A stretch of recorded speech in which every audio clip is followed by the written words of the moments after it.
Marilah di awal perayaan Sabda pada hari Minggu ini kita tunduk di hadapan Tuhan. Kita mengakui segala salah dan dosa kita, serta kita memohon ampun kepada Tuhan. Saya mengaku kepada Allah yang Maha Kuasa dan kepada saudara sekalian bahwa saya telah berdosa dengan pikiran dan perkataan.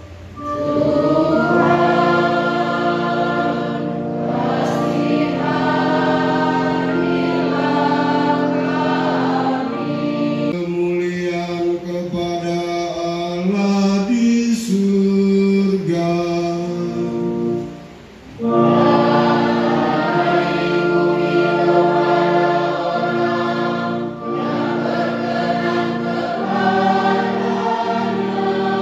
Yang Maha Kuasa dan Kekal, bimbinglah tingkah laku kami sesuai dengan kehendak-Mu. Semoga dalam nama Putra-Mu terkasih, kami mampu menghasilkan banyak karya yang baik.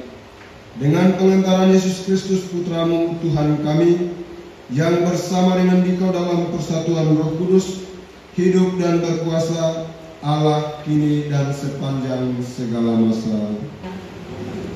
Kalau dahulu Tuhan merendahkan tanah Zebulon di tanah Naftali, maka di kemudian hari Tuhan akan memuliakan jalan ke laut itu, yakni daerah seberang sungai Yordan, wilayah bangsa-bangsa lain.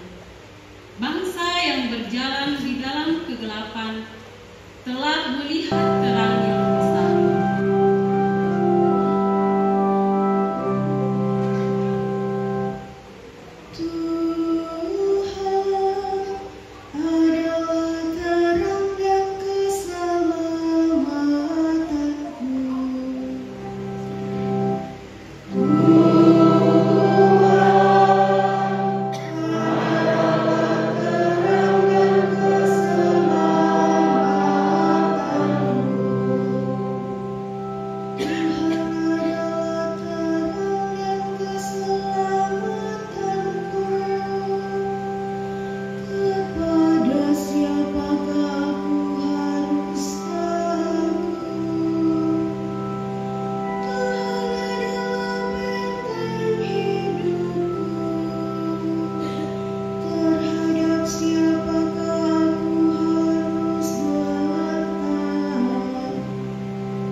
Ketika mendengar bahwa Yohanes Pembaptis telah ditangkap, Yesus menyingkir ke Galilea.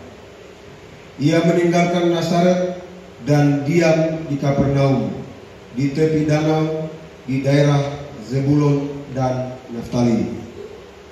Dengan demikian, digenapilah firman yang disampaikan oleh Nabi Yesaya. Tanah Zebulon dan tanah Naftali, jalan ke laut, daerah seberang sungai Yordan Galilea, wilayah bangsa-bangsa lain, bangsa-bangsa yang diam dalam kegelapan telah melihat cahaya yang besar. Dan bagi mereka yang tinggal di negeri yang dinaungi maut telah terbit cahaya. Sejak itu Yesus mulai memberitakan, bertobatlah, sebab kerajaan surga sudah dekat. Bacaan suci hari ini saya pun refleksikan tentang dua hal. Jadi tentang dua poin. Yang pertama itu figur Yesus sebagai pembawa sukacita, harapan, dan kebahagiaan. Dan yang kedua, poin yang kedua yaitu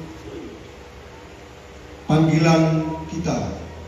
Kita itu dipanggil menjadi rekan kerja Yesus. Selaras dengan bacaan-bacaan hari ini, terutama bacaan pertama, Nabi Yesaya itu menubuatkan bahwa daerah yang kafir, daerah yang tertinggal, daerah yang tidak dikenal seperti tanah Naftali dan tanah Zebulon dalam bacaan pertama tadi itu akan dikenal. Dikenal dengan cara apa? Dikenal melalui kehadiran Bapak, saudara dan saudari yang dikasihi Tuhan. Figur Yesus sebagai sosok dalam poin pertama tadi saya bilang, pembawa sukacita, harapan dan kegembiraan itu, saya mulai berpikir bahwa ternyata di mana ada Yesus, di situ ada terang. Di mana ada Yesus juga, di situ ada sukacita. Di mana ada Yesus, di situ ada kegembiraan. Maka kalau ada Yesus di dalam diri kita, di dalam hati kita, pasti hati kita itu diliputi suatu kegembiraan. Bapak, saudara dan saudari yang dikasihi Tuhan, poin kedua setelah poin pertama itu figur Yesus sebagai pembawa sukacita, harapan dan kegembiraan. Poin kedua yaitu kita dipanggil untuk menjadi rekan kerja Yesus. Bacaan panjang dalam minggu ini mengisahkan tentang panggilan yang pertama kepada Petrus, kepada Yakobus dan Yohanes anak Zebedeus. Mereka itu Tuhan panggil untuk menjadi rekan seperjalanannya. Tuhan mau untuk mereka hidup, mereka belajar darinya dan mewartakan apa yang mereka telah belajar dari cara hidup, model hidup dan pelayanan dari Yesus sendiri. Ibu bapak, saudara dan saudari yang dikasihi Tuhan, kita pun dipanggil untuk menjadi rekan kerja dari Yesus.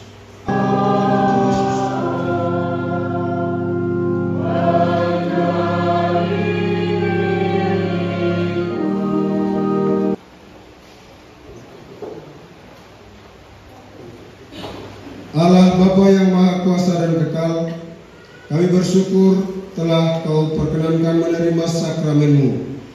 Semoga anugerah-Mu itu menghidupkan dan menghidupi kami, sehingga kami selalu dan di mana-mana pun kami ada, kami tetap memuliakan Dikau dengan pengantaran Kristus Tuhan kami.